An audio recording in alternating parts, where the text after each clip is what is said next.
Hi everyone. So in this video we will explore the ways using which we can send data to the application. The first way of sending data to the application is using put or post method. As we know that put and post consists of body in which we can send the data to the application. So let's see how we can send data to the application using put and post. So we'll start with post. We will send the data in the body of post request. For that, we will create one method that will be public string say hello user, and here we will pass string username, and this will return me hello username. So now we will add two new annotations over here. The first one will be post mapping because we are mapping the post request over here. So whenever the post method is called in this URL, it will call this say hello user. So the second annotation that we have is @request body. This annotation is used to map the data in the body with this variable. So here what we are doing is we are mapping username with the data that we are passing in that request. So now we have added the post mapping and we have added request body. So let's run this program and see how it works. One important point I want to mention over here is you cannot make a post, put or delete request from the browser because by default browser hits only get request. If you want to make a post, put or delete request, for that you will need a REST client, and for that we will use Postman over here. So let's start Postman. So now we have opened Postman and we can create a post request. For that, just open a new tab. In that you have to select the method type. So we are hitting a post request, so this will be post. Then you have to mention the URL. So our URL is localhost, that is our system name, then colon 8080, that is our port name, slash. So this is the URL. Then we have multiple parameters over here. The first one is param, that is not used right now.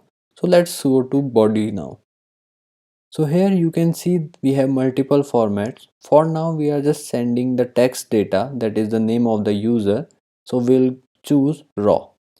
So in the right side you will see the type of the data. So for now we are using only text, so we'll go with text.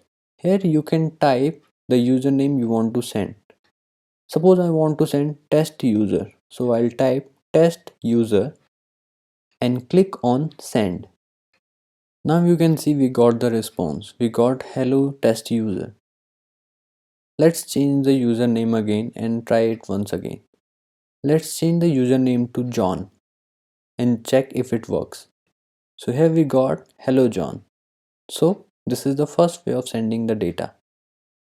So as we know that the put request also has the body, so let's quickly make a method for put. So the code for the put will be public string say hello user put @request body string username, because we are sending the username in the request body, and return hello username. Here we will use @put mapping because we are mapping the put request over here. So once we save this change, the DevTools dependency will take care of restarting the application. So now the application is restarted. Let's go to Postman again. So we'll open Postman. We'll open a new tab. There we will select put request and we will give the URL, that is localhost colon 8080. Then we'll go to the body. Type is text, that is correct. Then we will type Tom and we will click on send. So here we got the response. The response is hello Tom. So this code is also working. So we have covered put and post where we are sending data in the body of the request. Now let's talk about the other ways. So the third way of sending data is using path variable. So for that we will create one method that will be public string say hi. Here we will send the username, that is string user, and we will return hi user. So here we will use @get mapping because we will map the get request over here. As the name suggests, we are using path variable. So we will send the data in the path, or we can say in the URL. So here we'll give the path like user slash username. This username will be inside the curly braces because this is the variable, which means this user will be the constant, then slash, then whatever comes after this slash, this will be treated as the variable, and whatever will be there, that will be mapped to the username. To map that variable with this username, we will use one annotation, that is @path variable. So this @path variable is used to map the variable part of the URL with the parameter. So let's save it and let's go to the Postman again. So in Postman we will add a new tab. The request method is get, that is okay. Then we'll type the URL, that is localhost colon 8080 slash user, this is the constant part, slash Tom. This Tom is the username, or this is the variable part. And we will click on send. So here we got the hi Tom response, so this is also working. Let's change the variable to bill now. So click on send and we get hi bill. That means this is also working. So one thing to keep in mind is the name of the path variable and the name of the parameter should be the same. If we are using some other path name, then we have to give the path name in the path variable like this. So let's save this change and check if it works. So let's open Postman and change it to Robert. Here we got hi Robert. So this is also working. Let's see what happens if we change the name of the path variable and this parameter. So let's remove this path variable name. Let's save it and let's go to the Postman. Click on send. Now here we got the error because the path name is not there. So here we got the internal server error because missing URI template variable username. So this is one of the important thing to keep in mind.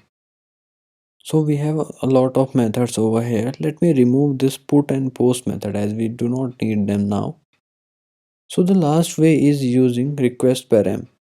Here we will create one method, that is public string say hello user, and here we will pass a string user and we will return hello user. So here we will map this with get using @get mapping, and here we will give a path. The path will be, it can be user. Now if you want to map the request parameter, you have to give one annotation, that is @request param, and here you can provide the name of that request param, that is user. Because the name of the variable and the name of the request param is same, so we can omit it. So let's save it and let's move to Postman where we'll create the request. Here we will create a new tab. We will give the request method to get, that is already there.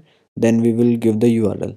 Now the URL will be localhost colon 8080 slash user, and for request parameter you have to add a question mark, then the name of the param and the value of the param like this, question mark user equals to username, that can be Jack. So if you click on send, you will get hello Jack. So this is the syntax we use to give the request parameter. So in this video we have covered all the ways using which we can send the data to the application. So in the next video we will talk about AutoWire and we will see dependency injection in action. See you in the next video.